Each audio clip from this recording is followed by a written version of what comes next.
If I was trying to rig the outcome of this primary, trust me, I could have done, there are so many things that we could have done. The exit polling data in New York State shifted 12%. A shift of 2% is fraud. People had to wait an entire work day in line to vote.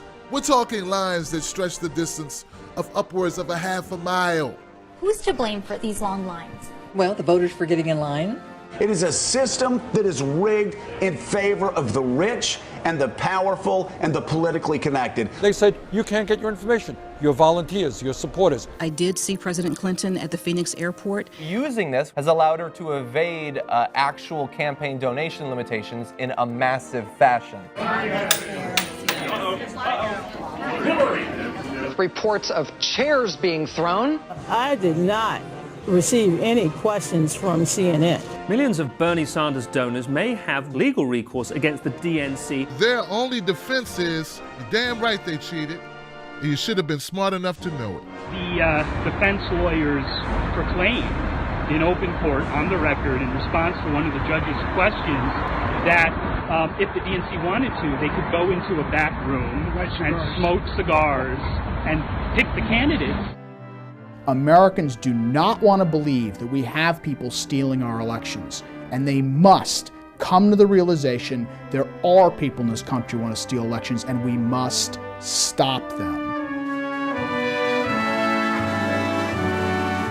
Some people, I guess, would argue that such a lawsuit does harm to the Democratic Party, but in fact, this is the only way to save the Democratic Party, because any party is not going to attract voters if they blatantly rig the primaries or argue they're allowed to.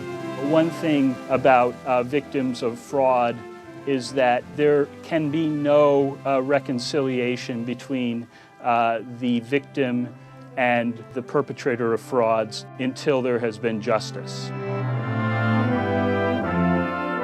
In January 2017, Anita Dunn, Hillary Rosen, and SKD Knickerbocker were named as the third most powerful player in politics by Politico.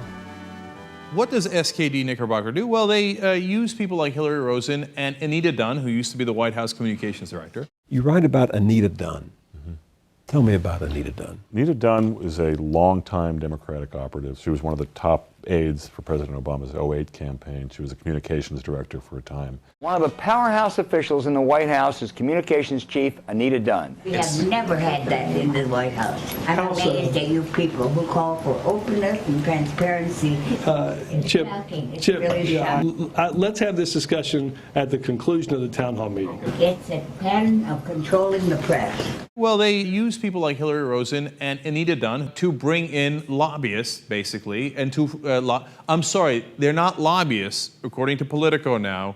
They're having dialogues with these people. Despite working for top corporations lobbying the government, Dunn's role has escaped scrutiny under ethics rules that subject consultants to less oversight than lobbyists. I'm not a lobbyist. I never have been a registered lobbyist, and I do public relations.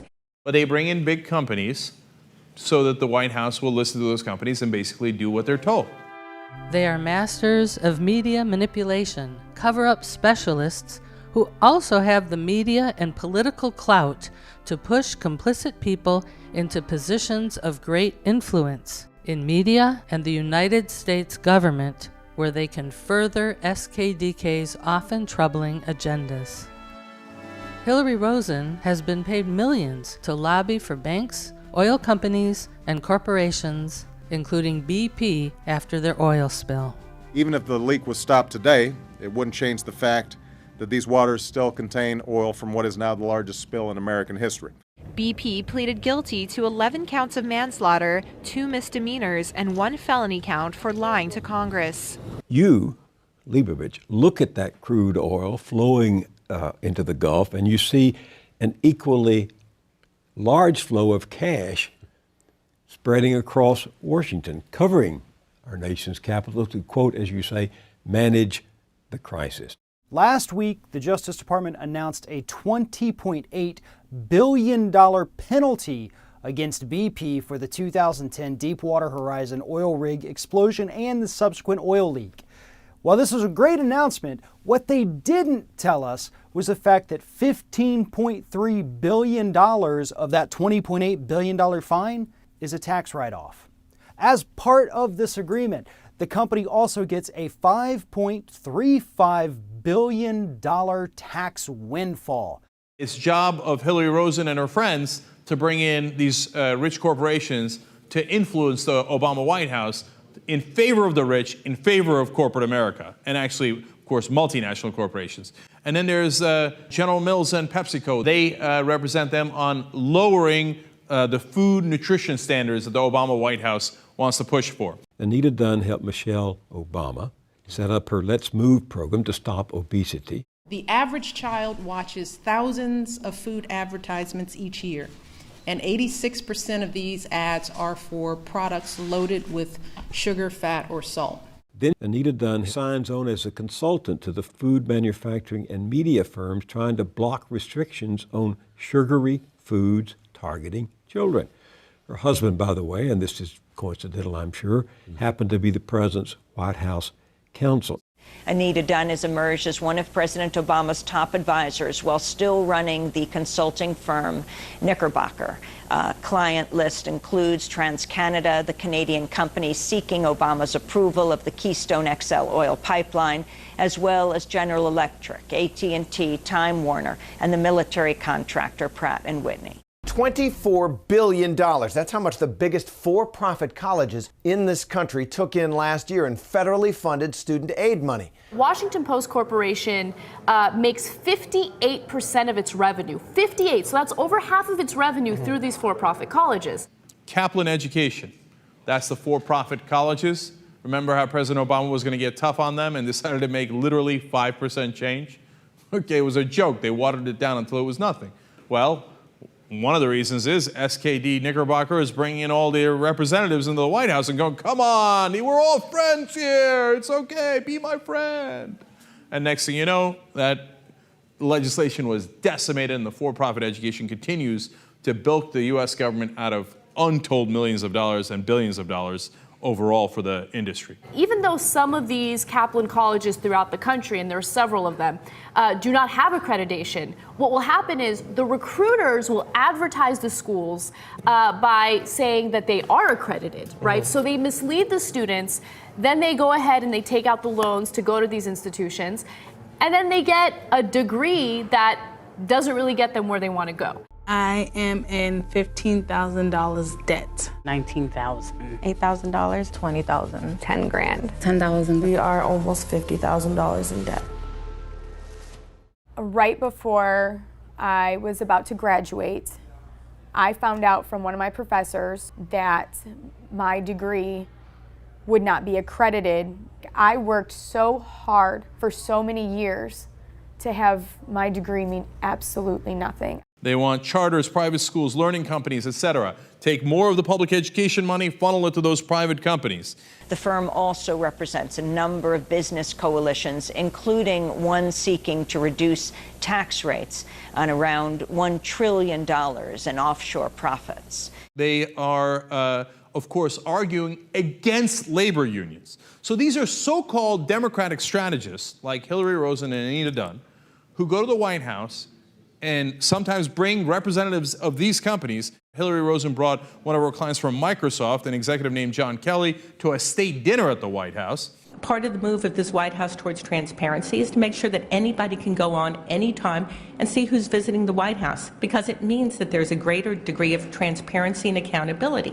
When asked about Hillary Rosen's 35 visits to the White House by 2012, Press Secretary Jay Carney said, First of all, I haven't seen the records. I don't know that Hillary Rosen, I know 3 personally, women named Hillary Rosen, so I'm not sure that that those represent the person we're talking about. Sounded a little insulting, don't you think? I don't know any other Hillary Rosens, but Jay must. So, yeah, you know, it's politics. It is what it is. She actually is your employee, not ours. She's she works for CNN. I think CNN would not allow her to be an operative for our campaign or the DNC. She's not. She never has been. Hillary Rosen is with me, CNN political commentator, Democratic strategist, and Clinton supporter. For those unhappy with President Trump, don't blame the Republicans. Blame the so-called Democratic strategists. With SKDK's help, the Democratic National Committee pushed the People's Choice, Bernie Sanders, out of the primary, and then pushed journalists to set up Trump as what they called a Pied Piper candidate who would crumble the Republican Party and take out more formidable opponents. Dems fear Jeb Bush the most. They say that Bush comes from a political dynasty and has a broader appeal and a greater ability to use the Bush name to fundraise and appeal to women and independent voters. They were manipulating both sides, gambling our country for the chance to move SKDK's already extreme clout into the stratosphere, causing even more damage to our media, government, and country. Now, Clinton's camp also insisted that Trump and other extremists should be elevated to leaders of the pack, and media outlets should be told to take them seriously. Now, why would you do this? When you pick someone so extreme that I look sane and really awesome in comparison, so that my right-wing ideas, my support of fracking and the Trans-Pacific Partnership don't look so bad, especially compared to this really, really crazy guy over here on the right. I mean, think about this. We have managed to come up with two people here on the Republican and the Democratic side that a majority of Americans don't like and even worse, don't trust. It seems to me that the main appeal of both candidates now is that they're not the other candidate. Bernie Sanders is within striking distance of Hillary Clinton in both Iowa and New Hampshire. Sanders also outperforming Clinton in hypothetical matchups against the Republicans. We are fighting to maintain our democracy and prevent our government from being owned by a handful of billionaires and the politicians they employ. Bernie Sanders continuing to draw in massive crowds. This is at the Los Angeles Memorial Sports Arena. Look at all those people. In the last quarter, he raised $33 million, just $4 million shy of Secretary Clinton. Despite Clinton raising $112 million, she's worried about a surging Sanders. He does way better amongst independents, way better amongst young people, significantly better amongst women, better amongst conservatives and independents, and he's the liberal one. Trust me, I could have done, there are so many things that we could have done to enhance the campaign of one candidate over another. Let's go back and review some of the things. Obama and Clinton debated each other about 25 times. However, this time, the DNC literally coordinated with Clinton's campaign to only sanction 6 debates. This is the only Democratic debate here in New Hampshire before the primary. A lot of people were complaining about the fact that it was a Saturday before Christmas, not a lot of viewership. Do you think that was intentional on the part of the DNC? I do. I mean, in Iowa, when the debate was held, it was the night of the big football game in Iowa. Do you think that's a coincidence? It was mind-boggling to me that he was complaining about the number of debates because things were going just fine. One of his supporters in the audience called President Obama. There was a little bit of pushback when she defended this position in New Hampshire over the weekend at the New Hampshire Democratic Party's convention meeting. Many of the people in the room are delegates. This isn't just like, Bernie's crowd who wandered in through the door from the local college. My friends, what's more important, drawing a contrast with Republicans or arguing about debates? Let's focus on our mission and the task at hand. Enough is enough. Debbie, respectfully, having debates is how you focus on your contrast with Republicans. This sort of rigged process has never been attempted before. Whose decree is this exactly? Where did it come from? To what end? For what purpose? What national or party interest does this decree serve? How does this help us make our case to the American people? One debate in Iowa? That's it? One debate in New Hampshire? That's all we can afford? Is this how the Democratic Party selects its nominee? Or are we becoming something less, something else? Whatever happened to the tradition of open debates and a 50-state strategy? I would go back to Martin O'Malley, way back in Minneapolis. I went to the DNC meeting in Minneapolis. It was a set piece for Hillary Clinton. And I'm just saying, look, so both parties are complaining about their party chairs. To that debate schedule. That's just nuts. No, not true. When they realized that just doing 6 debates would probably be a controversial decision, they decided to implement an exclusivity clause that would prohibit candidates from participating in non-DNC sanctioned debates.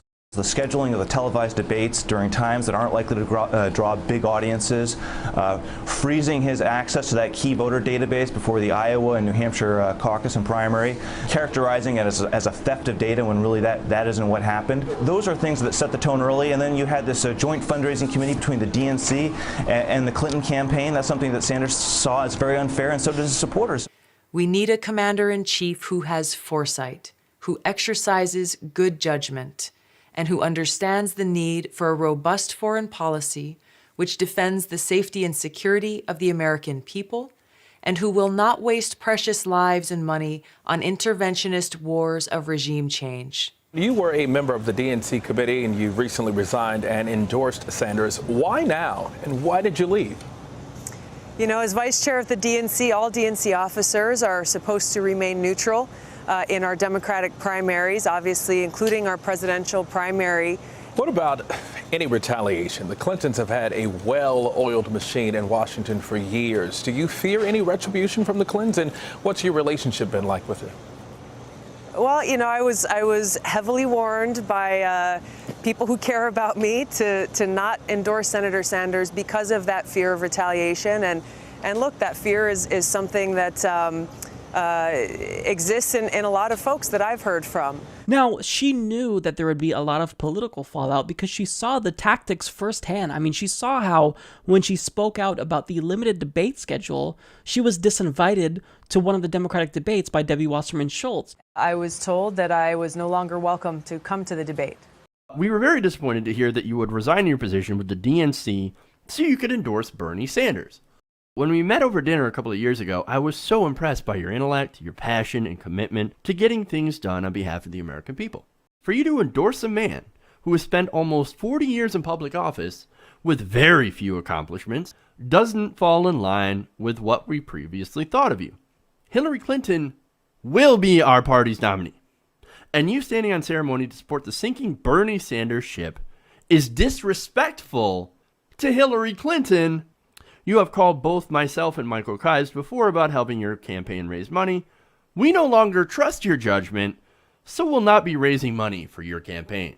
This violates the DNC's own rules. This is from the Democratic Charter and bylaws. Quote, the chairperson shall exercise impartiality and even-handedness as between the presidential candidates and campaigns. The chairperson shall be responsible for ensuring that the national officers and staff of the Democratic National Committee maintain impartiality and even-handedness during the Democratic Party presidential nominating process. That is Article 5, Section 4 of the DNC's own charter and bylaws. They're not allowed to hate one of their own candidates. It was a rigged system. Bernie said it was rigged. Hillary people said, oh, it's rigged, you're a conspiracy nut. It was rigged. And here's some more evidence. Here's another leaked email from the DNC press secretary, Mark Paustenbach, wondering if there's a good Bernie narrative for a story, which is that Bernie never had his act together, that his campaign was a mess. The Democratic National Committee remains neutral in this primary based on our rules. The work we did to prepare for Hillary Clinton to be our nominee. Are you for her now, unequivocally, or do you want to wait to see if she takes your advice on moving to a more progressive agenda? I think like a lot of people in this country, I want to see a vision. Bill de Blasio's self-aggrandizing on Meet the Press at Hillary Clinton's expense won't go unnoticed. Hashtag ridiculous. Hillary Rosen also said, Hillary Clinton fought for the middle class and poor families long before Bill de Blasio could even articulate any vision at all. Bill de Blasio, you did not properly bow before the Queen. How dare you? It has been noticed. These are the kind of things that turn people against Hillary Clinton. Democratic mayor of New York City is also dead serious about Hillary Clinton. About Hillary. He's supporting Hillary for president. All in. What are you doing today? Today's a good day. I feel really good. Yeah? I feel really good about Hillary today. Yeah? And look, I've been all over the city campaigning for her, and I'm feeling a lot of enthusiasm for her. She served us for 8 years. She did a great job. People feel connected to her. I just have to say, thanks for the endorsement, Bill. Took you long enough. Oh, snap! Let's not forget about the money laundering scheme. More details have now been released about the scope of Hillary Clinton's state-level fundraising vehicle and how using this has allowed her to evade actual campaign donation limitations in a massive fashion. Normally you can only give $10,000, but hey, wait, what if I gave $10,000 to each of the different state parties? Well, I can do that. And what if those state parties then took the money and just gave it back to Hillary Clinton? Hey, it turns out that's legal. Let's go ahead and do that. So instead of having a $10,000 cap, when I include my spouse, I have over a $1.3 million cap, as long as you're willing to launder the money. And it turns out these states and these Democratic parties, and especially the DNC, were more than happy to launder the money for Hillary Clinton, even before a single vote was cast in the primaries. Wow. So she goes and she raises all this money. Some of it just goes directly to her. Some goes to the DNC, which will then be spent on her. Some is spent by the fund on her. Yep. And some is given to the Democratic state committees, which they then a day later send to the DNC to be spent on her. And then for their trouble, they keep 1%, which is less than like a Wall Street fee on the money transfer. Ironic. But the part of it that really gets to me is the attacks on Bernie Sanders and this whole notion that he's not doing anything to raise money for the party. This is what they have been doing for the last few months, attacking Bernie Sanders, saying, well, he's not raising money for down ballot tickets. He's not raising money for the state parties. In reality, you're the person who's doing exactly what you're blaming him for.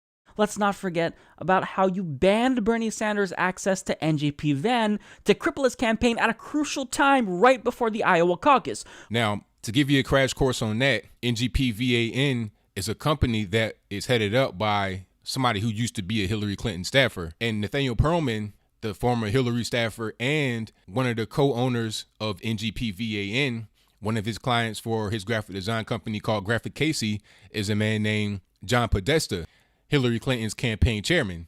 2 months ago, shortly after our digital vendor told us that there was a failure in the firewall that prevents campaigns from seeing one another's data, we contacted the DNC and told them about this failure.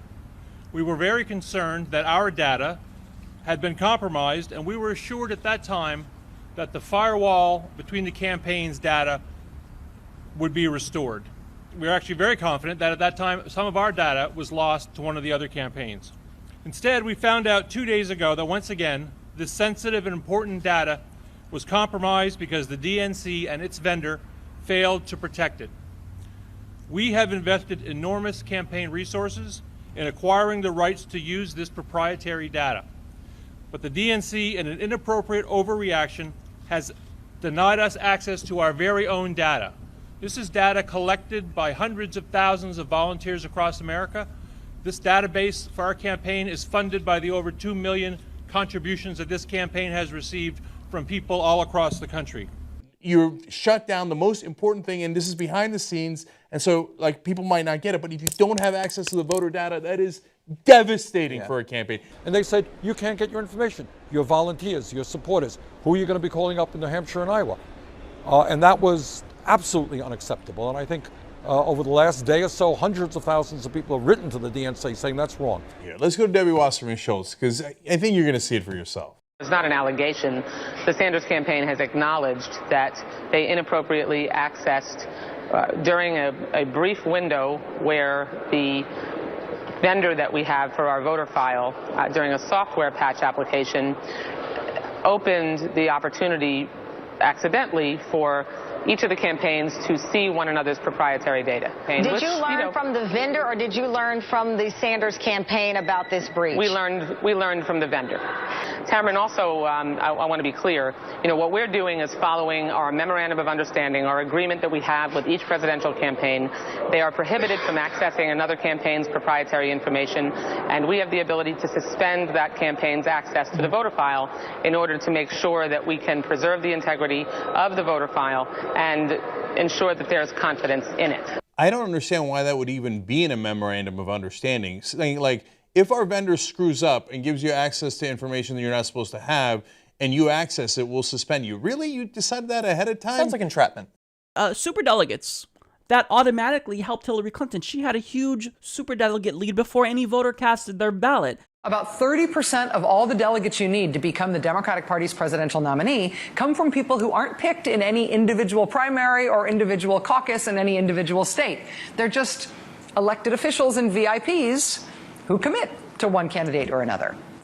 Over 400 of these superdelegates indicated their support for Secretary Clinton before anyone else was in the race. The problem isn't that these superdelegates support Hillary Clinton. The problem is that the Democrats have allowed their nomination process to be blatantly compromised by moneyed interests here in the United States. To make matters worse, last week the DNC flung the floodgates open for special interests to shape the Democratic primary process by doing away with the rules that Barack Obama put in place to prevent lobbyists from donating to the party. I have a bigger lead in pledged delegates than Senator Obama, when I ran against him in 2008, ever had over me. If Americans suspect that the Democratic elite have been rigging the nomination process, the Democrats are going to have a hard time harnessing that grassroots energy that they'll need to propel their candidate to the White House. It is a bad idea because if you go that route, you may not end up with the strongest candidate to defeat somebody like a Donald Trump. Also, there were voting irregularities in various states that for some reason always seemed to benefit Hillary Clinton to the detriment of Bernie Sanders. These are the 5 boroughs: Staten Island results, Manhattan results, Bronx, Brooklyn, Queens. All of these votes are placed in a black box. This black box is an unaccountable, untestable, privately run software from the 2 companies that you have hired to count our votes. So when the votes come out of this black box, they do not reflect the New York City or the national votes. In 22 primaries, the votes have shifted in 20 of them. The exit polling data in New York State shifted 12%. A shift of 2% is fraud. 2% is used as the boundary by the U.S. government when determining that the election in another country other than the U.S. has possibly been stolen. 5, 10, as much as 12% from the exit polling and the actual survey. These statistical numbers are impossible. This new Stanford study found that while the polls were quite successful at predicting Clinton's numbers in states with paper trails, Clinton overperformed by an average of 9% in the states that use electronic voting machines but fail to provide paper evidence. As the study noted, the hacker Guccifer 2 released documents from the Democratic National Committee which showed a list of donors to the Clinton Foundation. 2 of the 3 companies that control the electronic voting market, namely Dominion Voting and HIG Capital, are on this list of big money donors. Voting in New York City was marked by considerable chaos, particularly in Brooklyn, as tens of thousands of voters found their names had been removed from the rolls or that they were unable to vote at their polling station. The admission by the city authorities that 125,000 voters were purged from the polls in one of New York City's 5 boroughs alone. The area that includes Brooklyn and Kings County, that's the home of Bernie Sanders. I mean, this is probably the most politically active county in the entire state, and that seems to be where 126,000 people got knocked off the voting rolls. Other complaints were from people saying their party affiliations had been switched, preventing them from voting. The New York Post reports even a former Democratic Party official who is running for Congress was told his name was not on the voter roll at his polling station in Harlem. Why were all those voters purged? Why did people who've been voting Democrat their whole lives all of a sudden become unaffiliated? The Attorney General, Eric Schneiderman, has officially launched an investigation. He states, "I am deeply troubled by the volume and consistency of voting irregularities, both in public reports and direct complaints to my office's voter hotline, which received more than 1,000 complaints in the course of the day yesterday. That's why today we have opened an investigation into alleged improprieties in yesterday's voting by the New York City Board of Elections. If necessary, we will initiate inquiries in additional areas of the state where voting irregularities appeared unusually high." Jennifer Cunningham, political consultant, lobbyist, and legal counsel. She's been called the most powerful unelected woman in New York politics.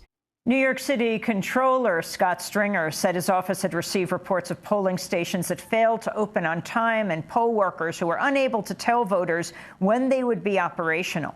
Stringer ordered an audit of New York's election authorities, citing deep concern over widespread reports of poll site problems and irregularities. The New York City Comptroller, Scott Stringer, who is auditing the local Board of Elections after reports of voting issues in Tuesday's primary election, is also a Democratic delegate for Hillary Clinton. So we all know that when turnout is low, Hillary Clinton tends to win big. Now, this was the case in Arizona. Turnout seemed pretty low. But this isn't because people didn't want to vote. They actually did. In fact, potentially hundreds of people, maybe even thousands, left or were turned away because of Arizona's voter suppression tactics. Democrats going and finding out that they were not registered as Democrats, even though they registered that way. Now, it's a closed primary, so that's really, really important. So if they show up and it says they're a Republican or they're a Libertarian or whatever else it got switched to, they might not be able to vote. Amidst the backlash, accusations, namely from the group Anonymous, hackers changed party status for some. There was a data breach back east, and whether they're equating that to here, I don't know. If you were not registered correctly, well, they tossed your vote. We'll close in 15 minutes, but as long as you're in line, you can still vote. It's after 8 o'clock. Will you wait in this line? Well, we're debating because we've already done 2 hours in another line and couldn't get through. In 2012, they had 200 polling locations in Maricopa County, so they decided to screw it up, I don't know if on purpose or just out of sheer incompetence. In a year where they thought they might get more voters, they knocked it down to 60 polling locations. They cut the number of polling locations, in other words, by 70%. So in 2016, the estimated turnout more than doubled, which is typically good for Bernie Sanders. So we would have expected him to win because the turnout in 2012 was 300,000, and this time it was estimated to be 800,000. Now, in some counties like Maricopa County, there was approximately one polling station per 21,000 people. People had to wait upwards of 5 hours to vote. Many of them left. If you have a disability or you can't stand long or you just had to get back to work, guess what happened? You had to leave. You couldn't stay there and vote. Lines were so long, people had to wait an entire work day in line to vote. We're talking lines that stretch the distance of upwards of a half a mile. They also ran out of ballots in a lot of places, especially in Phoenix. And then they had to go run to other places, try to find more ballots, and bring it back while people continued to wait in line. I mean, an utter debacle. This is a theft of our democracy. In terms of making a decision to limit the number of polling places, what if we had expanded the number of polling places and then people were upset that they were asked to come volunteer to serve as poll workers and nobody showed up? A reporter went and confronted Helen Purcell, the county recorder in Maricopa County. Buckle up. Here we go. Here's what she had to say. Who's to blame for these long lines? Well, the voters for getting in line, maybe us for not having enough polling places, or as many as we usually have. Hey, Captain of the Titanic, who's to blame for this? I'm going to guess, I'm first going to point it at the people who wanted to take a trip. Well, no, they're not to blame for standing in line, but they went to the polling places. They could have voted early or, that was their option. Now, finally, at 8:30 p.m., about an hour after polls closed, guess what happened? The press had declared that Hillary Clinton was the winner, even though not even 1% of votes had come in. And given the fact that there were hundreds of people lined up to vote in many districts still. All the way up around the building, hundreds of people in line here at the Tempe Pile Adult Recreation Center. We do not know how many thousands of people who wanted to vote yesterday in Arizona did not vote. We live in a democracy. This isn't supposed to be happening in a democratic regime. Just this weekend, we had Puerto Rico voting, and there was over 1,500 polling stations that were reduced to a little over 400 polling stations. There's only about 36,000 votes for Hillary Clinton and about a little over 22,000 for Bernie Sanders. It's not a lot of votes. Now, you might not know that, obviously, it's because the context of how many people vote in Puerto Rico is not something that's commonly known. But actually, Puerto Rico has a great voting record, but not in this election. This is an effort to create mass voter suppression. Now, meanwhile, one last fact here that makes me go, tweet sent out, Democratic Party of PR of Puerto Rico tells MSNBC that the Sanders campaign is the one that requested a cut in the number of polling stations today. Now, that seems unlikely because the more people that vote, especially on the day of the election, the more it has helped Bernie Sanders. So, for example, Hillary Clinton actually does better, especially in Arizona was a great example, with mail-in ballots. So older voters tend to do mail-in ballots. But day of election, the Sanders campaign throughout this entire election has asked for more polling places, not less. So what did the Sanders camp say about these allegations that they wanted less polling places in Puerto Rico? Quote, completely false.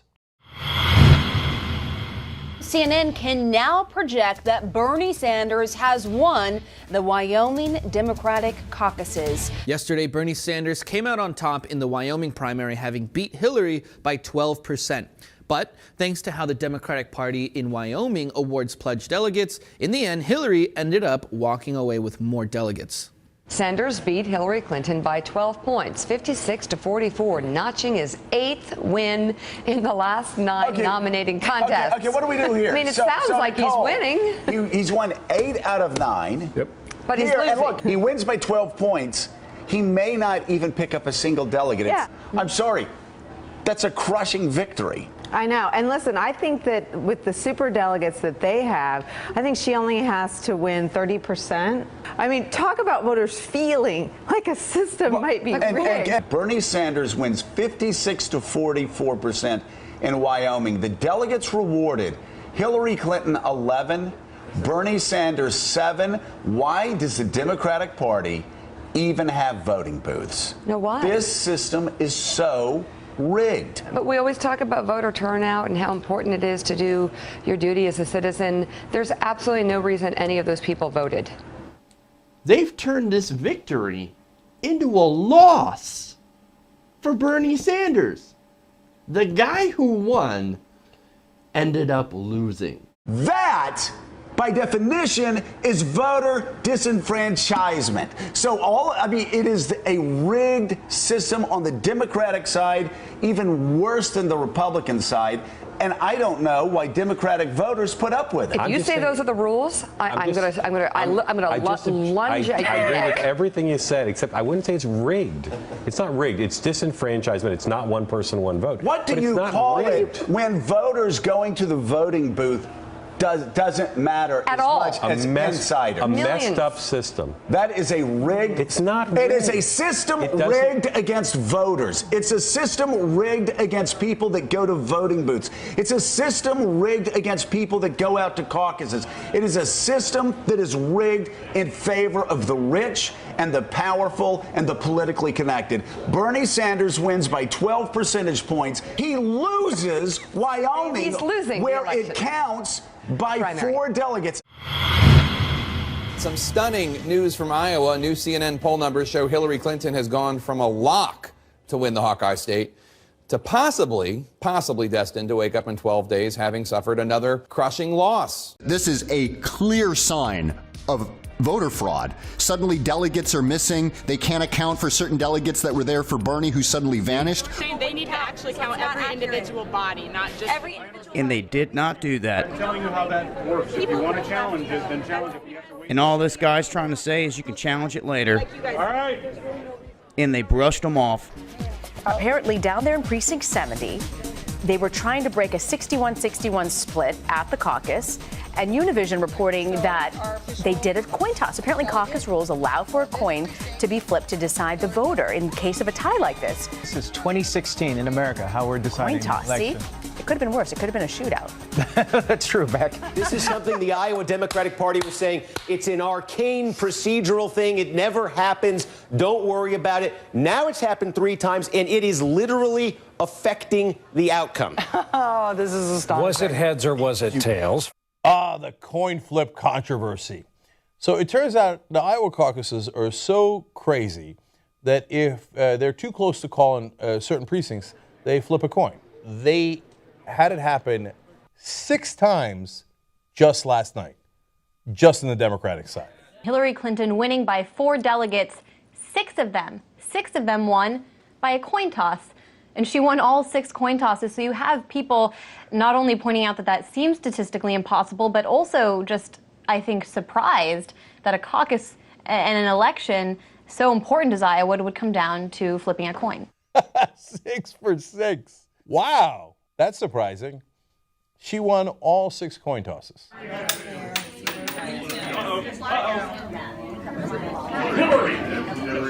Odds against winning 6 out of 6 coin flips are 64-1, or 1.56%. Are you kidding me? Everyone who isn't getting paid by Hillary knows it was a devastating loss to her campaign. But no one would expect her to defy 64-1 odds and win 6 coin tosses in a row. She should go to Vegas. She should buy some lottery tickets. It is a total fraud. I don't know if it was sleight of hand. I don't know if it was a loaded coin. But it is 100% BS. Now, also, oddly enough, after sharing a story about the coin flips after Iowa, because we all know Hillary Clinton won every single coin flip, which is statistically very improbable, well, her campaign manager, Robbie Mook, expressed excitement at the fact that Nevada also has coin tosses. He said, haha, yes, the exciting news. They have coin flips in Nevada too. And that warranted not 1, but 2 exclamation points. The Fox Decision Desk calling the Democratic side of this race too close to call tonight. It looks like we are in a virtual tie. Wow, what a night, an unbelievable night. Hillary declared a narrow victory. As I stand here tonight, breathing a big sigh of relief, thank you, Iowa. Hillary Clinton went on the stand last night in front of all of her supporters and declared victory. And then it wasn't announced until today in the early afternoon that it was 0.2%. I mean, what information did she have, or was that just a lucky flip of the coin again? Clinton did 12% better than the pre-election polls, and the Republican primary didn't show any deviation from the pre-election polls. Green means the vote matched the pre-election polling. Red means it was way off in favor of Hillary Clinton. Hillary Clinton did way better than the pre-election polling only in states that have unaccountable electronic voting machines owned by corporations that donate heavily to the Clinton Foundation. The touchscreen voting machines without paper trails are banned in Europe and most of the world because they are considered such garbage, so easily hacked that the results aren't trusted. Why would we take any election results off machines like that and consider them valid? In this Stanford study, they present other proof that the primary election was rigged in certain states. But still, the mainstream media refuses to talk about this. This is disgusting. This is betrayal at a level that you would typically associate with a developing country, not the United States. Bernie Sanders opening up a shocking, commanding 27-point lead over Clinton. I am here to break it to you tonight that despite all the headlines you have seen proclaiming not just that Bernie Sanders won in New Hampshire last night, but that Bernie Sanders beat Hillary Clinton by a truly historic margin in New Hampshire, despite that news, technically, it was a tie. Hillary Clinton lost to Bernie Sanders in New Hampshire by 22 percentage points, the biggest victory in a contested Democratic primary there since John F. Kennedy. But it looks as though Clinton and Sanders are leaving the granite state with the same number of delegates in their pockets because Clinton has the support of New Hampshire's superdelegates, these party insiders. Now, they also question what is wrong with the people of New Hampshire since they voted overwhelmingly in favor of Bernie Sanders. Well, I'll tell you what's wrong with them. Nothing. They were actually rational and supported a candidate that was looking out for their best interests. What I believe is that this country can guarantee health care to all people as a right, can have paid family and medical leave, can make public colleges and universities tuition free, can lead the world in transforming our energy system and combating climate change, can break up the large financial institutions, can demand that the wealthiest people in this country start paying their fair share of taxes. Also, DNC operatives tried to create media narratives to sabotage Bernie's campaign, saying that his campaign was in shambles or that he was an atheist. The chief financial officer of the DNC, Brad Marshall, sent an email to 3 other DNC staffers suggesting that the party should try to get someone to ask you about your religious beliefs. Here's the email, quote, "It might make no difference, but for Kentucky and West Virginia, can we get someone to ask his belief? Does he believe in a God? He had skated on saying he has a Jewish heritage. I think I read he is an atheist. This could make several points difference with my peeps. My southern peeps would draw a big difference between a Jew and an atheist," unquote. Senator Sanders, that is the chief financial officer of the Democratic National Committee. They're going, hit him for being Jewish, hit him for being an atheist. I mean, they're almost David Duke supporters.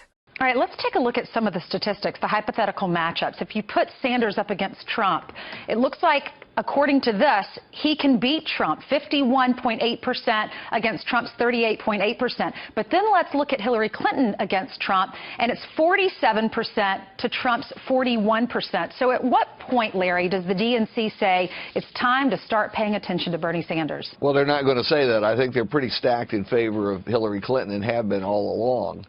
There's Hillary Clinton's rally, and she can't fill a gymnasium. She speaks to half-empty, near-empty rooms all over the country. And I want to show you another picture that demonstrates this. And this is a rally of Bernie Sanders. That's not Hillary Clinton right there. And he had, he packed auditorium, packed, overflowing, people waiting outside. And here's Hillary Clinton's rally in New York. There it is, the front runner who can't fill a room. Bernie Sanders has won 21 states and lost 3 by less than 1 percentage point. As he's had to fight the narrative that he should get out and that Hillary Clinton is going to be the presumptive Democratic nominee, I think this, at the end of the day, is what keeps them in this. Few rallies like this in modern American politics. I'm the head of a national party. I have to get our candidate, our party ready to launch our nominee from Philadelphia, whoever that is, because that person is going to be the 45th president of the United States. In emails released by WikiLeaks, you admitted that Bernie's campaign was good at deflecting criticism and that you, quote, can't let them get away with this.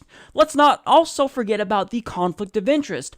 You were Hillary Clinton's campaign chair in 2008. Not to mention the fact that you worked with Hillary Clinton's campaign to move red states up on the primary schedule to advantage Hillary Clinton, seeing that she would presumably be the most conservative candidate, thus giving her the edge in red states and conservative states. If that's not rigging, or at least disadvantaging Bernie Sanders, then I don't know what is. Now, it's not just Bernie Sanders. You did this to everyone that would potentially challenge Hillary Clinton.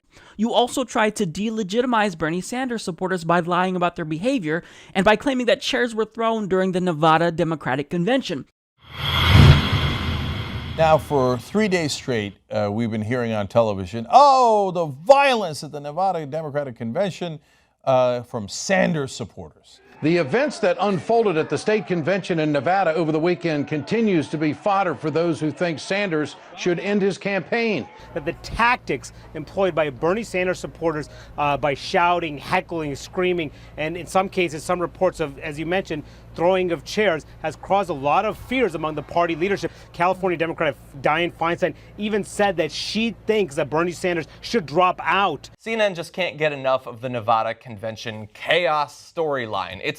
It's today's missing airplane. They just can't cover it enough. The night ended in that hotel ballroom with reports of chairs being thrown at the front of the stage. Law enforcement came in, shut the whole thing down. It's so easy for the Clinton campaign to throw a meme out there, a talking point, and have all the news unquestioningly followed. Oh yeah, no, the violence happened. Oh, the chair, they threw chairs. Have they figured out who the sort of the ground zero or patient one of the lie about chairs being thrown in Nevada, who that came from? There was no violence at that convention. There was a lot of raucousness. There was yelling. You know, I've been in politics a long time, and I've been at union meetings that were a lot more raucous.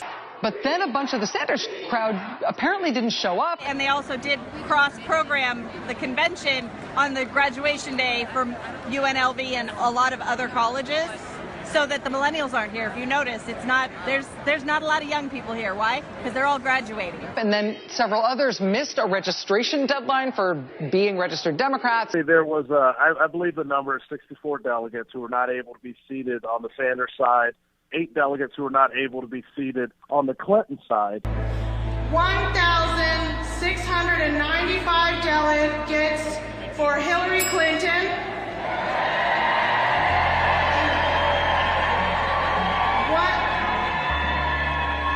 1,662 delegates for Sanders. Madam Chair,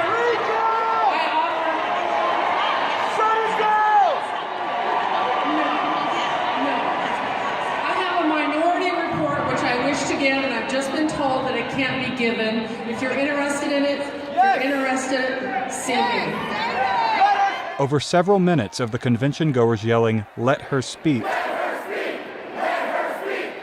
She gets her chance when a speaker defers to her to read her report. Contrary to the procedures and precedents set by the committee, nearly none of these 64 people were presented with the opportunity to be heard by the committee or to demonstrate that they are registered Democrats.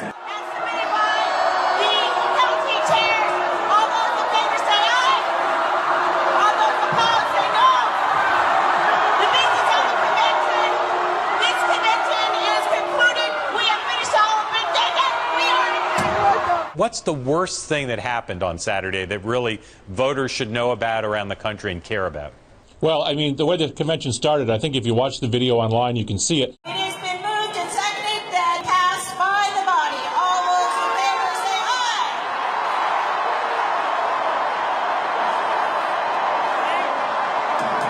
aye. When they tried to pass temporary rules to shut off debate in the event, they were asked for the yeas and nays. You know, a voice vote. People in the room pretty clearly said that the nays won it. All those opposed say no.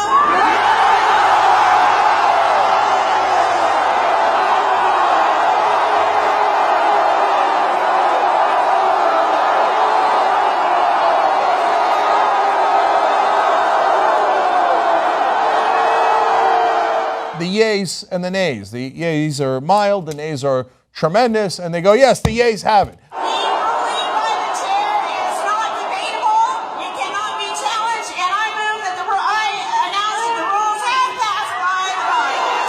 The vote was, should we have voice votes?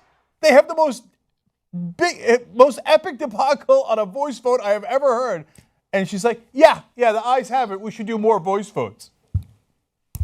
The noes had it, and primarily most of the noes were Senator Sanders supporters. But the chairwoman gave it to the yeses, and then she said there will be no further debate on this issue, just gavel people down. Show me one video there where it showed chairs being thrown. Bernie and everybody else, show me where the chairs are actually being thrown.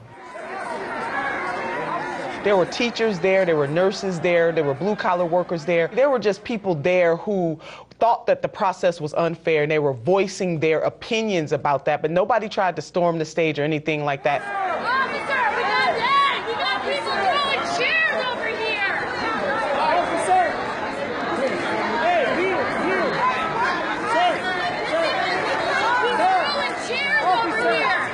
And when they had the opportunity to apologize, when they sent out a statement, instead of apologizing for what happened and how their campaign and their people behaved, they attacked the state party. Well, first of all, let me just reiterate again that the Democratic National Committee is neutral when it comes to this primary. That having been said, the reports that I heard from this weekend's Nevada Democratic Convention were seriously disturbing. This whole narrative of Bernie Sanders being dangerous and angry didn't just start now. They have been building this narrative for months. A Huffington Post article from February 4th of 2016. Barbara Boxer was being interviewed, and here's what she had to say. Bernie evidences a tremendous amount of emotional anger. The clip that I have of Barbara Boxer is her saying, Hillary's going to win. We've got this. I'm for Hillary Clinton, but she's for all of us. So keep on booing and boo yourselves out of this election. Barbara Boxer has a political bias. She is supportive of Hillary Clinton. I expect Bernie to get a hold of this whole situation. That's what I expect from a leader. Yeah, Bernie Sanders should go down to Nevada in the middle of a campaign and check out who those 50 to 100 people are. By the way, he should also check out to see if they're really Bernie Sanders supporters, given that Hillary Clinton's campaign brags about how they pay people online to cause trouble for Bernie Sanders. People who have gone online to defend Hillary and explain why they supported her, have been subject to attacks that are literally too profane, often, not to mention sexist, to repeat. Sanders disavowing such tactics. You know, that anybody who is supporting me is doing sexist things we don't want them. I don't want them. That is not what this campaign is about. But we've now got a grandmother who is worried about her 5-year-old grandchild. We've got a woman who says her marriage might be on the brink because of Bernie Sanders supporters. We have a U.S. senator who just said on live national television that she feared for her life at a Democratic convention. The emails catalog the contempt senior DNC officials held for Bernie Sanders. These are DNC emails from Democratic Party leaders who seemingly conspired to promote the Clinton campaign at the expense of Senator Bernie Sanders. Wasserman Schultz derided Sanders campaign manager Jeff Weaver as alternately a damn liar, scummy, and an ass. I think I will do the best job of making sure we don't let a Donald Trump or a Ted Cruz become the next president of the United States. So many polls show Bernie Sanders doing better against Donald Trump than you. You know, I don't pay attention to the polls. According to the latest national poll, America is now closer to a Trump presidency than it has ever been. After the Clinton campaign squeaked out a 1-point victory in Kentucky last night, then lost to Bernie Sanders by 12 points in Oregon, the Clinton campaign is staring at a shocking new national poll tonight that shows Donald Trump ahead of Hillary Clinton. Why aren't I 50 points ahead, you might ask? I think at the end of the day, she does have a problem as a presidential candidate, which is the more that people see her, the more they don't like her. I think Hillary Clinton's speech on Saturday was emblematic of where the Democratic Party is right now. It was a record-breaking weekend for Vermont Senator Bernie Sanders. More than 20,000 people have turned out to see Sanders speak at the Boston Convention and Exhibition Center on Saturday. He has enormous crowds. He has enormous support. The demographic skews very young, which is really what you're looking for to get people actively involved in politics. He does have Democratic support and support amongst independents and even amongst Republicans. The Boston Globe reports it's the largest rally for a presidential primary candidate in recent Massachusetts history, topping the 10,000 that Barack Obama drew to the Boston Common back in 2008. He doubled it. Bernie Sanders? It would be much tougher to beat him. You think would be a better candidate than Hillary? Yeah. Wow. Yeah, because he would excite the about base. The American middle class, working class. Hillary doesn't. She's like the elected Republican. She cares about the Chamber of Commerce. This is not to suggest that Bernie Sanders was the perfect person to be president of the United States. However, he was clearly the people's choice, with a rare level of integrity, who was not bought and paid for by the same companies that have corrupted our country and are in process of destroying our world. Greed-based companies that consider SKD Knickerbocker as their protector and friend. We're taking on not only Wall Street and the economic establishment, we're taking on the political establishment. I think people will have a fling with Bernie. Bernie's like a great fun date because you know he's not going to be around town too long. And I think you're going to see people flirt with that.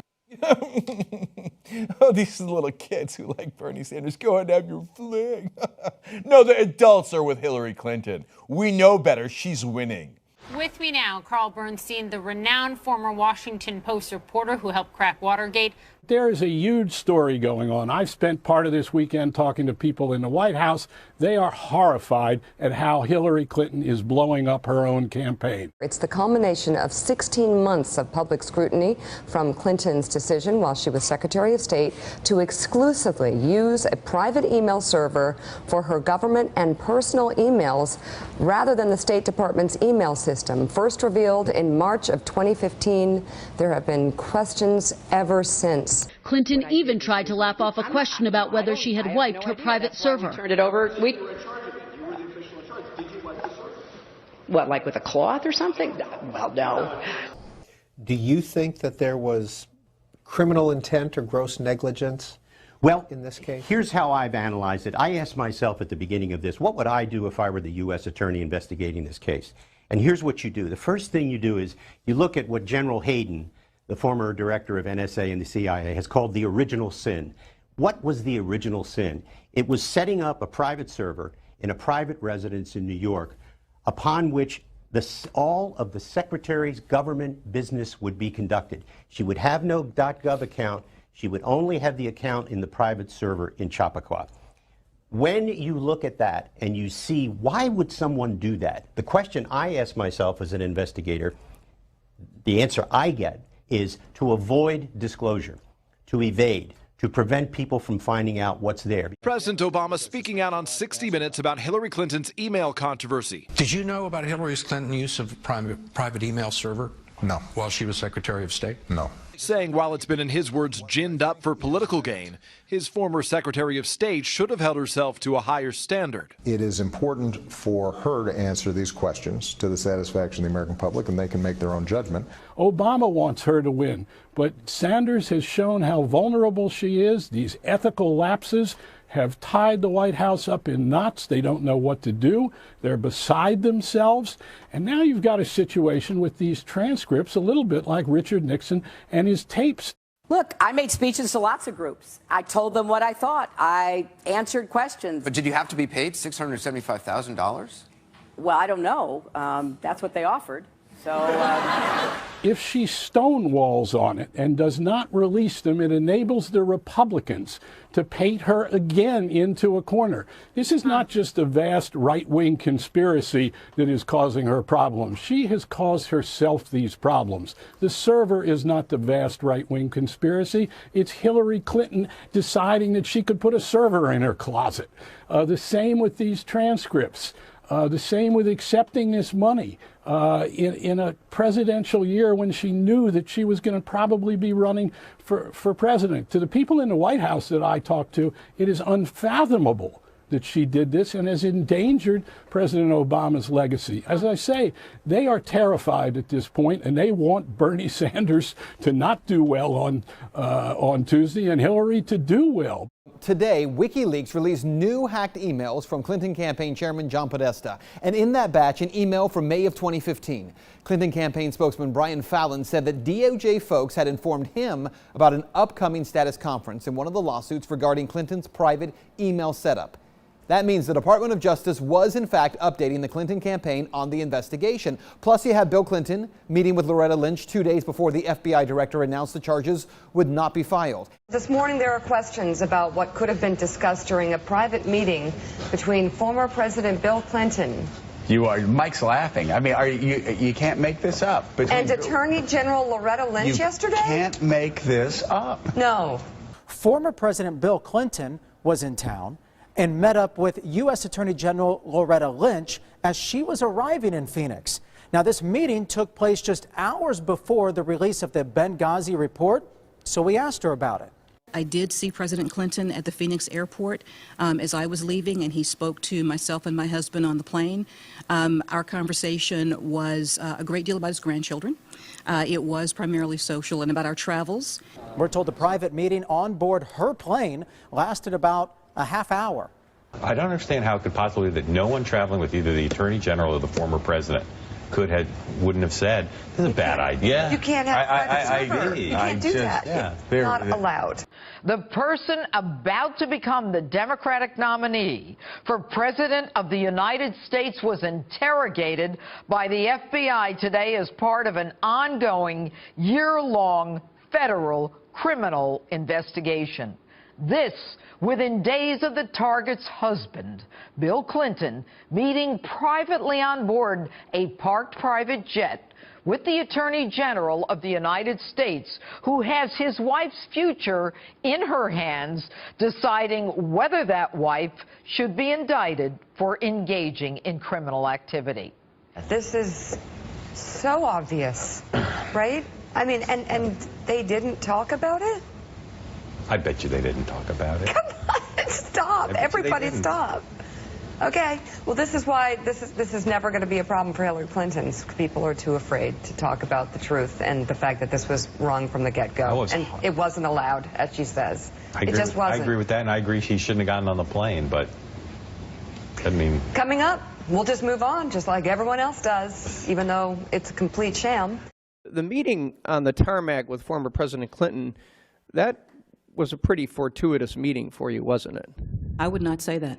Well, it gave you a perfect alibi, because if you had recused yourself, as some have suggested at the outset of this investigation, because you're friends with the Clintons and maybe hope to be Attorney General in her administration, then you could stand here and say, I defer to the FBI director. But you didn't recuse yourself, but now you're using the meeting on the tarmac to basically say, to avoid the appearance of impropriety, I can't answer your question. Isn't that basically what's happened here today? Congressman, I would not say it was fortuitous for me or for anyone. It led me to take, again, another unusual step in this case. But that's what's happened today. In fact, I knew you weren't going to answer our questions today, and I apologize for wasting so much time here because it's really not been very productive. And I asked my staff to count the number of times today you would say, I can't answer that question, or refuse to give an appropriate response. It's happened 74 times so far. So really, it's either one of two things. Either you're saying that because you want to avoid the appearance of impropriety, in which case you should have recused yourself, or you're trying to protect Hillary Clinton. Your policies on issues like gay rights and reproductive choice are very consistent. They should be very attractive to progressive groups. But there's been a series of high-profile endorsements. Groups like Planned Parenthood and NARAL, they've gone out of their way to make very early endorsements for Secretary Clinton. And I was proud to be endorsed by the Planned Parenthood Action Fund because of the work I've done for so many years to defend women's health. You know, it was clear that Hillary Clinton had found a way to potentially drive a wedge between Bernie Sanders and some of these very passionate liberal-based voters. You can have an organization that takes care of women's health without having the #1 abortion provider who speaks so callously over lunch about the harvesting of unborn children. Discussing selling parts of human fetuses. Yeah, liver is huge right now. Too, which that's simple. I mean, that's easy. We've all heard a lot about Planned Parenthood recently, especially since Hillary Rosen became their PR strategist to cover up their negative press and generate more donations. It's only going to get worse for Planned Parenthood. I agree with Hillary Clinton. There are troubling things on those tapes. SKDK's specialty is to keep people and corporations relatively unscathed, even after egregious misdeeds and mistakes. I'm obviously not only against defunding Planned Parenthood, but I would like to see Planned Parenthood even get more funding. No one should be surprised by this particular endorsement. Just like the majority of Hillary Clinton's endorsements, probably all of them, they are driven not by people support from the bottom or union members or supporters of these organizations. They are driven by quid pro quo political insider connections from the top. You know, if there is a way to structure some kind of constitutional restrictions that take into account the life of the mother and her health, then I'm open to that. Now, it doesn't matter that Bernie Sanders has actually a better voting record on women's issues. I think the tone of that discussion was unfortunate. But if the question is, do I support Planned Parenthood? I absolutely do. The Planned Parenthood action page literally has thousands, I would say, of angry comments for this endorsement. It seems near unanimous when you go on their page. You can see a couple of Hillary supporters here and there, but I mean overwhelmingly, they wanted them to endorse Bernie Sanders. Cecile Richards, the actual president of Planned Parenthood, has an arguable conflict of interest. I mean, her daughter, Lily Adams, is the communications director for Hillary's campaign in Iowa. This year isn't just about electing the first woman president. It's about electing this woman president. Now, second of all, Bernie Sanders' universal health care plan actually existentially threatens Planned Parenthood. Women come to us for the vast majority of care. They come to us for breast cancer screenings, cervical cancer screenings, birth control. 1 in 5 women in the country have been to Planned Parenthood for health care. I myself went there for birth control. Half of our health centers are in medically underserved communities in America where women come for their basic well-woman visits. And that's actually what's at stake. This entire effort is a complete political smear campaign in order to cut off funding for basic health care for women in America. The reason why Planned Parenthood is so vital is because a lot of women in low-income areas and who are socioeconomically disadvantaged, they don't have money to see a typical healthcare provider, but they can go to Planned Parenthood and get services for really affordable, really cheap quality services. But if all women have access to universal health care, well, they may not need Planned Parenthood after all. So what would Planned Parenthood become? I mean, they would kind of devolve into a de facto abortion organization. Well, they'd lose money because they wouldn't be offering other services as much to women. And most of all, most importantly, well, they would probably lose favor among the public. The New York Times recently began posting the celebrations of gay unions. Not just straight people getting married, but gay people who want to announce their unions. Do you think New York State should recognize gay marriage? No. No. Okay. The largest lesbian, gay, bisexual, and transgender rights organization in the country, the Human Rights Campaign, has made their endorsement for president in 2016. That person is Hillary Clinton. I am not kidding. I believe that marriage is not just a bond, but a sacred bond between a man and a woman. I've always believed that marriage should be left to the states because that's where it's always been. Now, this endorsement comes as quite the surprise because when you look at the voting records and how the HRC rated both candidates, Bernie Sanders has always maintained a 100% pro-gay voting record from the Human Rights Campaign. You said something about homos in the military. Was the gentleman referring to the many thousands and thousands of gay people who have put their lives on the line in countless wars defending this country? Was that the group of people that the gentleman was referring to? In a lot of ways, DOMA was a line that was drawn that was to prevent going further. Hillary Rosen, who you know. Sure. Good afternoon, everybody. My name's Hillary Rosen. I'm from Washington, D.C., and I'm proud to be associated with the Human Rights Campaign Fund. And she's a supporter of Secretary Clinton. She said, Bernie Sanders is right. Note to my friends Bill and Hillary, please stop saying DOMA was to prevent something worse. It wasn't. I was there. End of quote. I think you're trying to say that, you know, I used to be opposed and now I'm in favor and I did it for political reasons, and that's just flat wrong. Clinton was reluctant to adopt one of Gore's biggest goals, stopping the Keystone Pipeline. Clinton first signaling support. We've not yet signed off on it, but we are inclined to do so. But in 2015, with Sanders rising in the polls, Clinton aides exchanged a flurry of emails about how to change her position on the pipeline without it looking manufactured and very political. Weeks later, responding to a voter question, she switched her position. Therefore, I oppose it. It does sound like this is a politician who uses politics, who works the system. She says one thing to one group, she says another to a different group. They were also getting pissed at MoveOn after they endorsed Bernie Sanders and wanted to rein them in somehow. So one email said, "This is more than a little annoying. Making noise is one thing, spending 7 figures is another. She voted for the war. You punished her already. Get over it. I don't know who funds them, but don't we have Hollywood friends with ties to MoveOn who can tell them to cool it?" It has been a tumultuous 24 hours here at the opening of the Democratic National Convention in Philadelphia. On Monday morning, protesters booed and heckled Wasserman Schultz at a Florida delegation breakfast.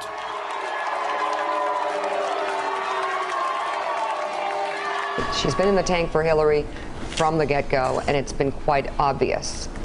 Yeah, she's been in the tank for Hillary, and I think what's surprising is that this talk that she needs to step down isn't coming from Sanders supporters, it's coming from very staunch pro-Hillary supporters.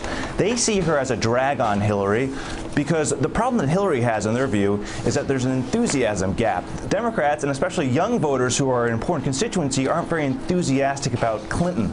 Well, Debbie Wasserman Schultz has become the face of the rigged system as Bernie Sanders sees it, and they think it's going to be tough for these younger voters to embrace Hillary while Debbie Wasserman Schultz is the face of the party. There's an open DOJ and FBI investigation into Mrs. Clinton right now. Right.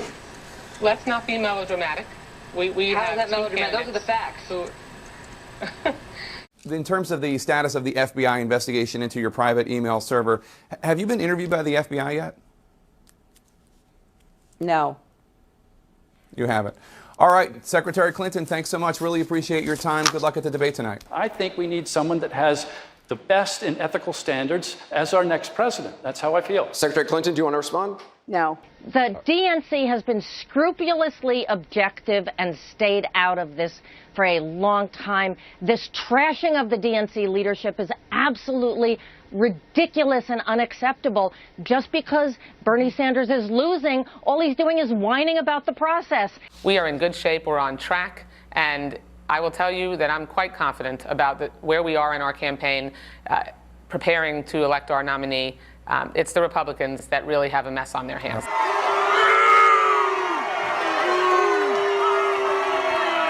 I can see there's a little bit of interest in my being here, and I appreciate that interest. Tonight, this scandal has cost the chair of the party her job, just one day before she was set to gavel this convention into order.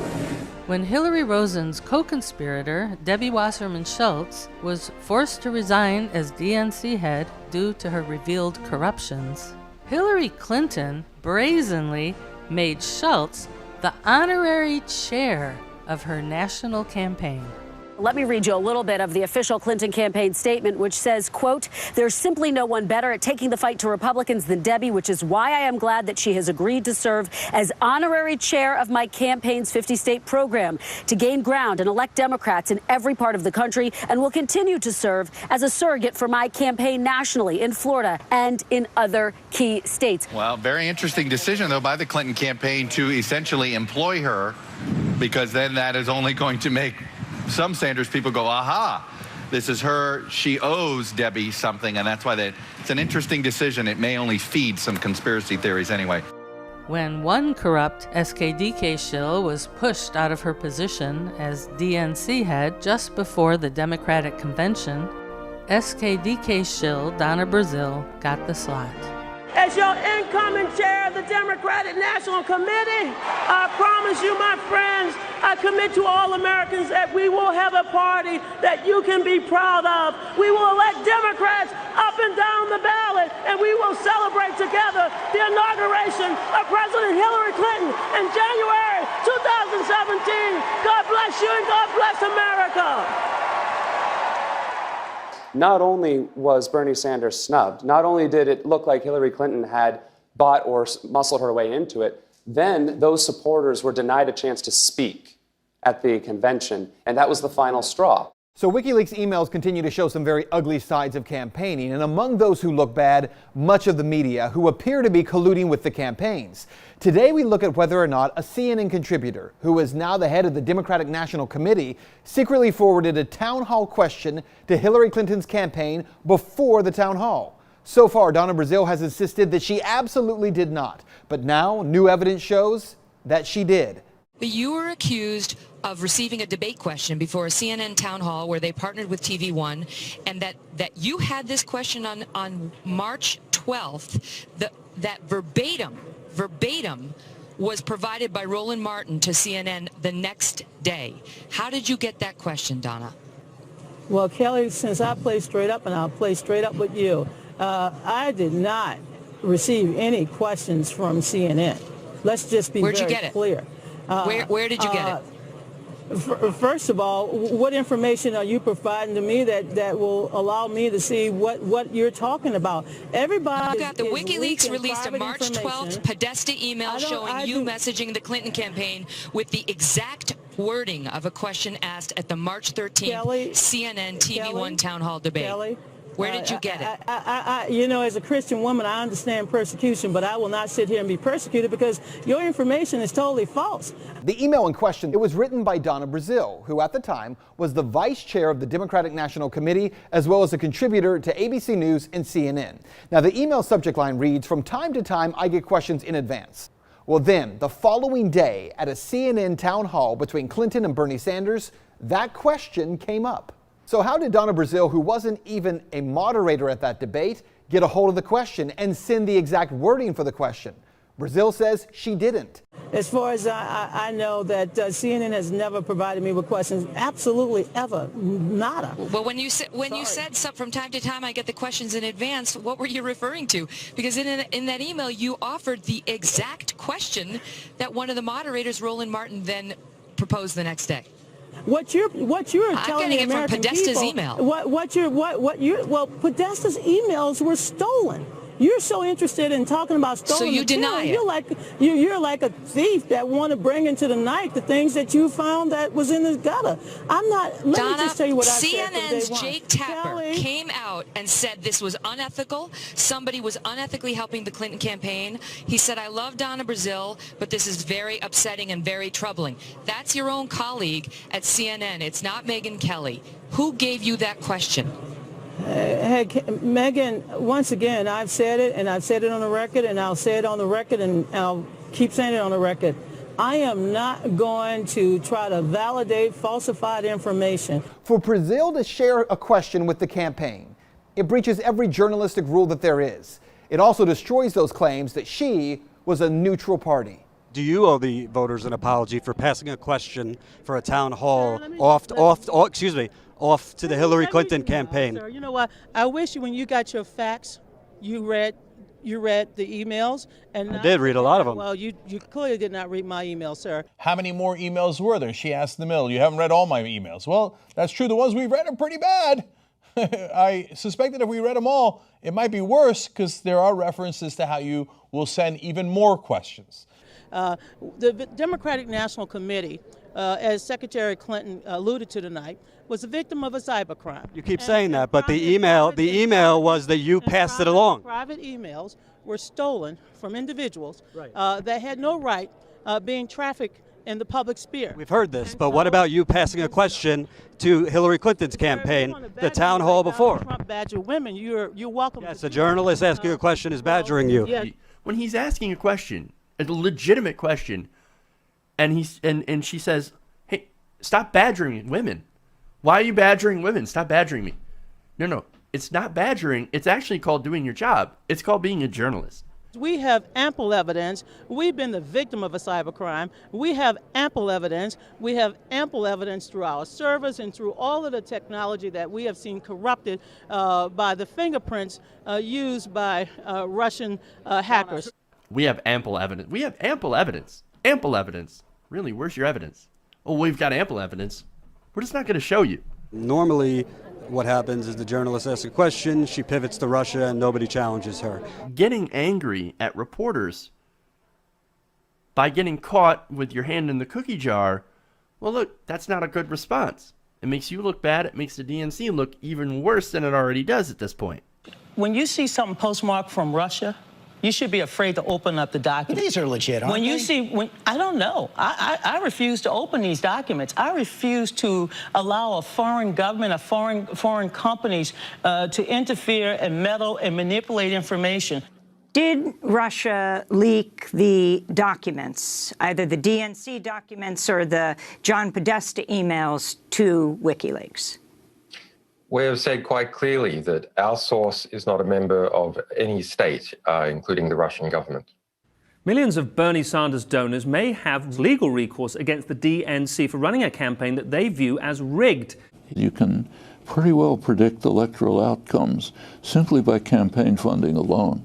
Here comes Sanders, no support from the wealthy, no support from corporations, the media ignored or disparaged. He would have won the Democratic Party nomination if it hadn't been for the shenanigans of the Obama-Clinton party managers who kept him out, might have been president. If you insist that the nomination process is fair, but it actually wasn't fair, then that's fraud. So anyone who donated to Bernie Sanders was in fact defrauded by the DNC. It's more about than getting your $8 back. It's about getting transparency, correct? Right, that's it. It's not really an economic lawsuit. It's about accountability, transparency, even-handedness. The DNC attorneys get a bit creative in their effort to get this lawsuit thrown out. They claim that all of the named plaintiffs already knew the DNC was biased when they donated, so therefore how could they have been duped if they knew? Are these people insane? Is the DNC full of insane, corrupt, maniacal cheaters? I don't even know what else to say. Another man connected to the DNC is found dead less than a month after the murder of DNC staffer Seth Conrad Rich. It was a celebratory day for Sean Lucas when he entered the DNC building last month and told a committee official, "You've been served." Lucas worked as a process server for the class action DNC lawsuit. The lawsuit was filed against both the committee and former DNC chairwoman Debbie Wasserman Schultz for allegedly committing acts of fraud after leaked emails revealed the DNC showed favoritism towards Hillary Clinton over Bernie Sanders. After serving the papers, Lucas told an independent filmmaker who captured the whole thing on video that although Schultz refused to meet with him, democracy was served. Yeah, they wouldn't give us any of the head honchos, which I kind of had a feeling wasn't going to happen. But we did make contact with somebody from the Democratic National Committee's office, and they've been served. Democracy has prevailed today. But in a bizarre twist of events, on August 2nd, less than 1 month after serving the subpoena, Lucas was reported dead. Police are not releasing the cause of death at this time and are not commenting on speculation that Lucas was murdered. His unusual and sudden death is fueling speculation about the recent death of Seth Conrad Rich. Rich, a DNC employee, was working on several committee cases involving voter and election fraud before he was murdered by gunshots. I reached out to the police department way back in March when the family first hired me, right, to get involved. The police department did not call me back because someone, a high-ranking official at the DNC, check this out, a high-ranking official at the DNC, when I called the police department, they got that information and called the Rich family wanting to know why was I snooping around. He was also set to testify in the FBI's email investigation of Hillary Clinton before he was killed. Authorities have ruled his death as a robbery gone wrong, but police records indicate nothing was stolen from Rich, even though he had a cell phone, cash, and a watch on him at the time of the incident. There were some problems that Seth was having on his job at the DNC right before he was killed, and the person, listen to this, the person that called the father after I called the police to get information, that's the person that Seth was having problems with at the DNC. Whistleblowers go to significant efforts to get us material and often very significant risks. There's a 27-year-old works for the DNC who was shot in the back, murdered just 2 weeks ago for unknown reasons as he was walking down the street in Washington. So that was just a robbery, I believe, wasn't it? No, there's no finding. So what are you suggesting? What are you suggesting? I'm suggesting that our sources take risks. They become concerned to see things occurring like that. But was he one of your sources then? I mean, we don't comment on who our sources are. But why make the suggestion about a young guy being shot in the streets of Washington? Because we have to understand how high the stakes are in the United States. You know, our sources face serious risks. That's why they come to us, so we can protect their anonymity. Now, the latest WikiLeaks release contains an email from Clinton's campaign chief, John Podesta. Podesta's email confirms that Assange was indeed correct to believe that Hillary ordered Rich's murder, if for no other reason than to make an example of him in order to deter future leakers. I rise to honor the memory of an extraordinary young man who worked in dedicated service at the Democratic National Committee, Seth Conrad Rich. Seth was just 27 years old when he was killed this past weekend in our nation's capital, the victim of an unknown shooter. He was a dedicated, selfless public servant protecting one of our most essential freedoms, the right of all Americans to vote. The Hillary Clinton documents released today by WikiLeaks make more clear than ever just how much is at stake in this election. So much corruption. So much came out of this, and so little of it is being discussed in the mainstream media that it's honestly just... It's troubling. It's very troubling to me. It's disgusting, honestly. Is it ethical to report on stolen information? Not only is it ethical, it would be incredibly unethical if journalists ignored it. Many of the most important stories in the history of American journalism come from stolen materials, whether it be the Pentagon Papers, whether it be the Manning and Snowden files, whether it be sources that take classified information and give it to Donna Priest at the Washington Post so she can uncover CIA black sites, or the Bush warrantless eavesdropping program. So many of these acts that lead to the best journalism are grounded in illegality. No journalist has the right to say, I'm only going to report on information as long as the source is morally upstanding. No real journalist would think that way. Well, here's what we know. What the WikiLeaks dump makes clear is how the sausage is made in politics. And I think it's interesting just on that level. Also interesting is, remember, it's illegal to possess these stolen documents. It's different for the media. So everything you learn about this, you're learning from us. A CNN host just recently stated that it's illegal to read WikiLeaks or download WikiLeaks, that you would be engaging in criminal activity by doing so, and that you should only learn about WikiLeaks through CNN and through the unbiased cable news. If that's not the most Orwellian thing I've ever heard in my life. There's a new development involving Donna Brazile that came out of the WikiLeaks information. New emails today saying, wait a second, not just a town hall meeting, but a CNN debate in Flint, Michigan. Hillary Clinton, Bernie Sanders, and Donna Brazile sends a note to John Podesta saying, quote, one of the questions directed to HRC tomorrow is from a woman with a rash. Her family has lead poison, and she will ask what, if anything, will Hillary do as president to help the people of Flint. The opposite of what we heard from Donna Brazile to Megyn Kelly. So today, a statement from CNN. On October 14th, CNN accepted Donna Brazile's resignation as a CNN contributor. CNN never gave Brazile access to any questions, prep material, attendee list, background information, or meetings in advance of a town hall or debate. We are completely uncomfortable with what we have learned about her interactions with the Clinton campaign while she was a CNN contributor. CNN President Jeff Zucker reportedly described Brazile's interactions as unethical and disgusting during an editorial meeting today. Interesting the time frame there. She is now the interim chair of the Democratic National Committee, Donna Brazile, and CNN is saying on October 14th, they accepted her resignation. Nobody ever announced that. Right. But now that these new emails are out today, CNN's getting it out there. Yeah. Look, those of us who've known Donna a long time know that she is a person of integrity and a person of high character. She's a true professional who is a tenacious and effective advocate for Democrats. Donna Brazile finally coming clean, admitting that she gave questions to the Clinton campaign while working for CNN. I saw some of the WikiLeaks, I saw some of the hacking, and I know that it was illegal, but I happened to come across an email where you were giving Hillary Clinton the answers to a town hall or a debate. No, not the answers. Come on. The questions. Yeah, please, the questions. Please. Okay. I get enough trouble. And you know, this is the season of Lent. You know, I can do some confession here. Do it, Donna. You really want to be, bless me, Father, I've sinned. I promise not to do it again. They thought they could really do whatever they wanted because they expected Hillary to win. When she didn't, suddenly the real world, for all of us, re-enters this picture. No longer is it going to be their bubble. Now they've got to face reality. Did you used to be a Democrat? I did. up until Hillary. I'm here for Donald Trump because I can't vote for Hillary. I'm a registered Democrat. I'm a committee chairperson in my neighborhood, but I cannot vote for Hillary Clinton. And I couldn't vote for Hillary for anything. So you were a Bernie supporter then? Yeah, very, very hardcore Bernie supporter, yep.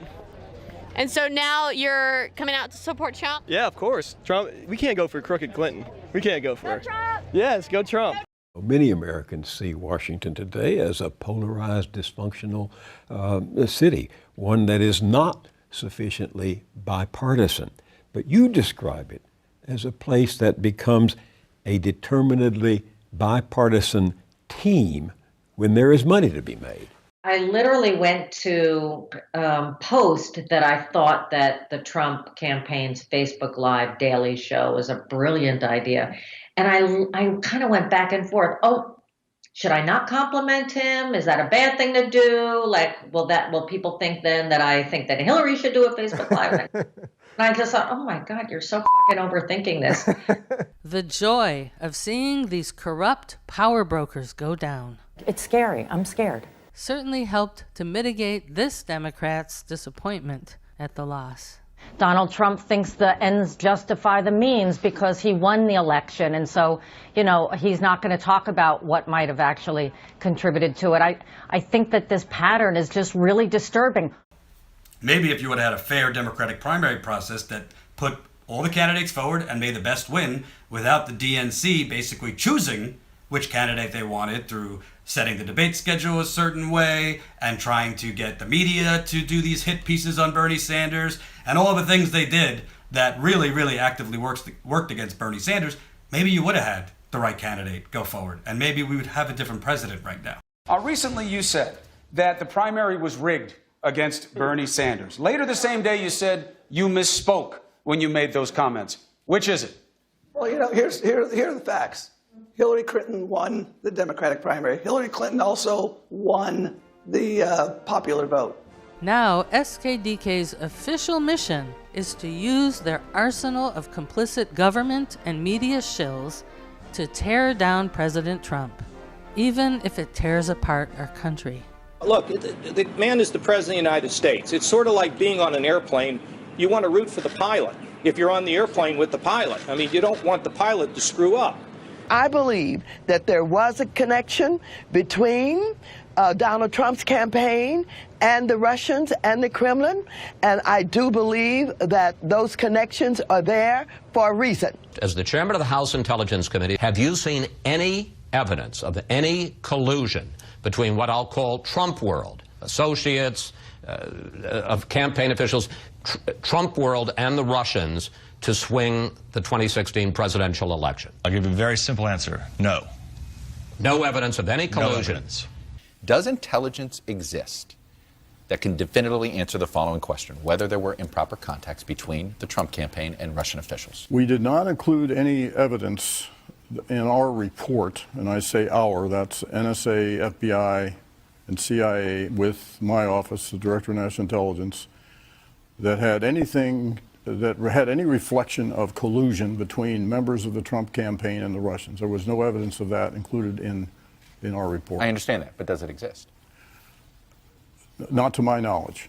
The idea that Donald Trump is some kind of an agent or a spy of Russia, or that he is being blackmailed by Russia and is going to pass secret information to the Kremlin and endanger American agents on purpose, is an incredibly crazy claim that has been nowhere proven to be true. It reminds me of the kind of things Glenn Beck used to say about Obama while he stood at his chalkboard and drew those unstable charts that he drew. Infect the system, destroy it from the inside out. These wild conspiracy theories that are without evidence. What evidence is there that the Russians were behind this in terms of the hacking or in terms of the timing by WikiLeaks? Well, we need to let the experts speak on this. It's been reported on in the press that the hackers that got into the DNC are very likely to be working in coordination with Russia.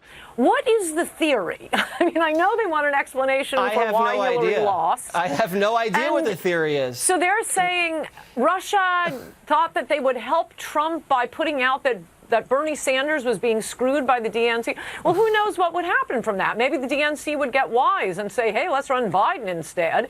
And it sure looks a lot more like it was Bernie Sanders supporters within the DNC saying this is a disaster. The Democrats are selling us down the river with Hillary.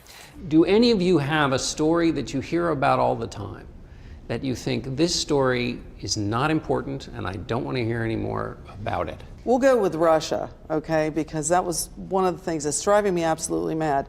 The business of Washington relies on things not getting done, and this is a bipartisan imperative. If a tax reform bill passed tomorrow, if an immigration bill passed tomorrow, that's tens of billions of dollars in consulting, lobbying, messaging fees that are not going to be paid out. Can you look right into the camera and say, I know for a fact the government of Vladimir Putin was behind the hacks of John Podesta's email? Absolutely. The government of Vladimir Putin was behind the hacks of our institution and the dumping of information. Of John Podesta's email. Not only in the United John Podesta's States, email. but also in Europe. Okay, you're not, you know what, you're dodging. And Tucker, no, look and say, I know they did. John Podesta's emails, they hacked those. And I think that Ronald Reagan will be rolling over his grave at your carrying water for the Kremlin. I'm not carrying water for the... You're a sitting member of Congress on the Intel Committee, and you can't say they hacked...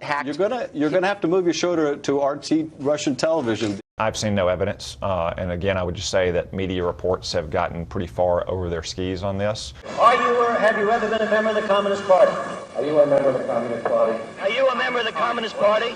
The senator from Kentucky is now working for Vladimir Putin. McCarthyism means calling a man a communist who is later proven to be one. We're here today to discuss the intelligence community's comprehensive review into Russian interference in our 2016 presidential election. For me, one of the most serious events of my public life. Hillary Clinton also blames Russia for the leaks and now says military combat is an appropriate response to cyber attacks, like the one she thinks Russia did, even though she has no proof. You've seen reports. Russia's hacked into a lot of things. China's hacked into a lot of things. Russia even hacked into the Democratic National Committee. Maybe even some state election systems. So we've got to step up our game. Make sure we are well defended and able to take the fight to those who go after us. As president, I will make it clear that the United States will treat cyber attacks just like any other attack. We will be ready with serious political, economic, and military responses. In case you missed that, Hillary just said that the next time Russia is blamed for a hack, because there's no evidence whatsoever that they were behind the DNC hack, Hillary will fight them with a military response, threatening to declare war on Russia. You'd think that would be a big story, right? Yet virtually no big media outlet even highlighted it. Donald Trump has been savaged for being reckless with his words, yet here we have Hillary, openly invoking military conflict with a global superpower, and the media gives her a free pass. In America's strongest response yet to cyber hacking, the president is expelling 35 Russians accused of posing as diplomats. He's closing 2 Russian compounds believed to be used for spying, and he's sanctioning 4 of Russia's top military intelligence officers. Do I believe that the Russians somehow influenced the American elections to elect Donald Trump as president? No, I think that's ridiculous. That's just not real life. It doesn't happen that way. And if it did happen, the White House has to present the proof to the American people and to let us judge on our own. And it has not done that. President Obama was talking to Medvedev from Russia, of course, and his mic was open and he didn't realize it. And he said something that might be a little telling. Let's watch and then we'll analyze. My last election, yeah. After my election, I have more flexibility. Yeah. Yeah, I understand. I transmit this information to Vladimir and understand So that's really interesting for a number of reasons. But my favorite part is, I will transmit this information to Vladimir. It was just last year that saw a major scandal in Europe with, it turns out, American intelligence agencies spying on European leaders, Angela Merkel, the United Nations, many international organizations. You're turning into conspiracy theorists every night. You're like, the Russians hacked our elections. The Russians hacked our elections. Meanwhile, everybody in Latin America and the Middle East is like, oh, a foreign government tampered with your elections? Did the Russian government have any collaboration or serious communication back and forth with Donald Trump's campaign during the election campaign last year? The answer is very simple, no.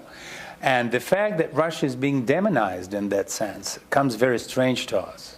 If we find out that somebody on behalf of Donald Trump was on the phone or in email relations with somebody in Russia or the ambassador to America from Russia, and there was some sort of, as you call it, collusion, then what? If they're the ones who came up with crooked Hillary, if they're the ones who came up with she's ill, something's wrong with her energy, and the way that he basically, described her in the campaign, I think that is something that would put the question squarely on the table whether or not he should be impeached. Mr. Trump, we've come up with a great insult we believe will destroy Hillary Clinton. From now on, your orders are to call her Crooked Hillary. If you could wave a wand and get rid of one thing in politics, what would it be? Well, campaign financing. I would put an end to big money running politics.